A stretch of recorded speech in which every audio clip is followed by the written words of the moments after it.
सरकारची ताकद वाढल्यास 3,000हून अधिक पैसे देऊ असं एकनाथ शिंदे यांनी म्हटलंय। लाडकी बहीण योजनेवर मुख्यमंत्री शिंदे यांनी ही ग्वाही दिली आहे।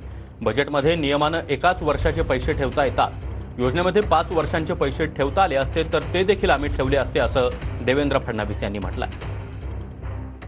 मी 1,500ची योजना केली आहे, पण जसं आमच्या सरकारचं ताकद वाढेल आपल्या आशीर्वादाने या 1,500चे पावणे 2,000 होतील। आणखी ताकद वाढली 2,000 होतील।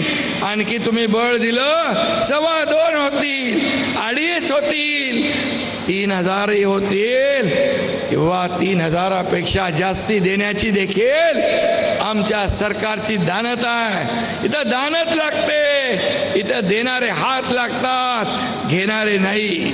या सावत्र भावांनी पोपटासारखं सांगणं सुरू केलं की हे तर इलेक्शन पुरतं आहे, इलेक्शन झालं की थांबेल।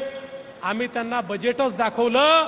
अरे बजेटमध्ये पूर्ण वर्षभराचे पैसे आम्ही ठेवलेले आहेत आणि परत पुढचं बजेट तुमच्याच आशीर्वादाने बांधू, त्यावेळी पुन्हा एकदा वर्षभराचे पैसे ठेवू।